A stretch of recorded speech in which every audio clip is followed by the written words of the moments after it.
ایک ایسے نبی جنہیں ایک دیو ہیکل ویل نے نگل لیا۔ آپ سے ایسی کون سی خطا سرزد ہو گئی تھی اور آپ مچھلی کے پیٹ میں 40 دن زندہ کیسے رہے؟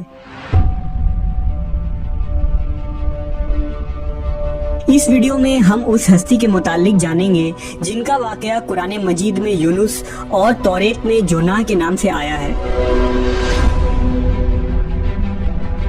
تاریخ میں آسوری قوم ایک عظیم اور طاقتور قوم کی حیثیت سے جانی جاتی ہے جس کا دارالحکومت اشور تھا۔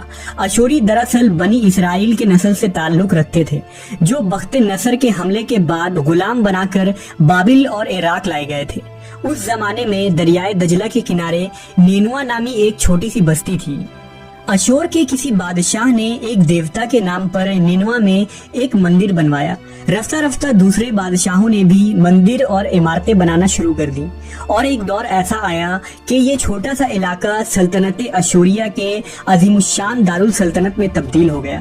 نینوا شہر کے بیچوں بیچ مندر اور شاہی محل تھے جہاں سے اشوریوں کا بادشاہ پورے سلطنت پر حکومت کرتا تھا اور اونچے تخت پر بیٹھ کر بازاروں، گلیوں اور تفریح گاہوں کا نظارہ کیا کرتا تھا۔ اشور کے مغربی علاقے میں لہلہاتے کھیت تھے۔ پورا شہر درختوں اور باغات سے سرسبز و شاداب تھا۔ اشوریہ لوگ پتھر تراشنے کے فن میں بھی ماہر تھے، لہذا جگہ جگہ سنگ مرمر کے دیواروں پر انہوں نے اپنے دیوتاؤں کے نقش و نگار بنا رکھے تھے۔ مختصر یہ کہ نینوا تہذیب و تمدن کے لحاظ سے انتہائی ترقی یافتہ شہر تھا۔ اشودر دیوتا ان کا سب سے بڑا دیوتا تھا۔ نیز یہ لوگ بادشاہ کو بھی خدا کا درجہ دیا کرتے تھے۔ یہ لوگ بت پرستی اور کفر شرک میں مبتلا تھے۔ اس وقت نینوا کی آبادی 1 لاکھ سے زیادہ تھی اور یہ 700 قبل مسیح کا زمانہ تھا۔ اللہ نے اس زمانے میں اس قوم کی ہدایت کے لیے حضرت یونس علیہ السلام کو بھیجا۔ حضرت یونس کا پورا نام یونس ابن متا تھا۔ آپ حضرت ہود علیہ السلام کی اولاد میں سے تھے، جبکہ بعض مفسرین نے لکھا ہے کہ یونس علیہ السلام کا تعلق بنی اسرائیل سے تھا۔ آپ حضرت یوسف کے چھوٹے بھائی بن یامین کے بیٹے تھے۔ جب آپ کو نبوت ملی اس وقت آپ کی عمر 28 سال تھی۔ آپ پر ایک صحیفہ بھی نازل ہوا جو توریت میں یوناہ کے نام سے موجود ہے۔ حضرت یونس سب سے پہلے اشوری بادشاہ کے پاس گئے اور اسے پیغام حق سنایا۔ اسے خدائی کے جھوٹے دعوے سے توبہ کرنے کا حکم دیا اور ایک اللہ کی عبادت کی طرف بلایا۔ یونس علیہ السلام نے اس سے ان اسرائیلی قیدیوں کو آزاد کرنے کا بھی حکم دیا جسے اس نے قید کر رکھا تھا۔ نینوا کا بادشاہ آپ کی باتیں سن کر غضبناک ہو گیا اور آپ کی جان کا دشمن بن گیا، لہٰذا آپ علیہ السلام نینوا کے عوام کے پاس گئے اور انہیں توحید کی دعوت دی۔ انہیں شرک و بت پرستی اور دوسری برائیوں سے توبہ کرنے کو کہا، مگر اہل نینوا نے ایمان لانے سے انکار کر دیا اور اللہ کے رسول کو جھٹلا دیا۔ یونس علیہ السلام مسلسل اس کوشش میں رہے کہ ان کی قوم کے لوگ راہ راست پر آ جائیں۔ آپ نے انہیں بہت سمجھایا اور دعوت کے کام کو جاری رکھا۔ دیکھتے دیکھتے 40 سال کا عرصہ گزر گیا، لیکن یہ قوم حضرت یونس کا انکار کرتی رہی اور شرک پر ڈٹے رہے۔ نیز حضرت یونس کو دھمکیاں بھی دی گئیں کہ اگر آپ نے اشودر دیوتا کے خلاف کچھ کہا تو وہ آپ کو قتل کر دیں گے۔ آخر کار حضرت یونس اپنے قوم سے مایوس ہو گئے۔ جب ان کی سرکشی اور نافرمانی انتہا کو پہنچ گئی تو اللہ نے حضرت یونس کو حکم دیا کہ لوگوں کو آگاہ کر دو کہ 3 دن کے اندر ان پر عذاب آنے والا ہے۔ لہٰذا آپ نے اہل نینوا کے سامنے اعلان کیا کہ اگر تم نے 3 دنوں کے اندر بت پرستی اور شرک سے توبہ نہ کی تو تم پر اللہ کا قہر نازل ہوگا اور پورا شہر تباہ و برباد ہو جائے گا۔ لوگوں نے آپ کا مذاق اڑایا اور جواب میں کہا، ہم تمہارے رب کی طرف سے عذاب کے منتظر رہیں گے۔ آپ کی قوم نے آپس میں مشورہ کیا تو اس بات پر سب کا اتفاق ہوا کہ یونس کو کبھی جھوٹ بولتے نہیں دیکھا گیا، لہٰذا ان کی بات نظر انداز نہیں کرنی چاہیے۔ مشورے میں یہ بھی طے ہوا کہ دیکھا جائے کہ اگر یونس علیہ السلام رات بستی کے اندر اپنے گھر میں مقیم رہتے ہیں تو سمجھ لو کہ کچھ نہیں ہوگا، اور اگر وہ یہاں سے کہیں اور چلے جاتے ہیں تو یقین کر لو کہ صبح عذاب ضرور آئے گا۔ حضرت یونس علیہ السلام رات کو اس بستی سے نکل گئے۔ صبح ہوئی تو عذاب الہی کا ایک سیاہ دھواں بادل کی شکل میں بستی والوں کے سروں پر منڈلانے لگا۔ جب وہ ان کے قریب ہونے لگا تو ان لوگوں کو یقین ہو گیا کہ اب وہ سب ہلاک ہونے والے ہیں۔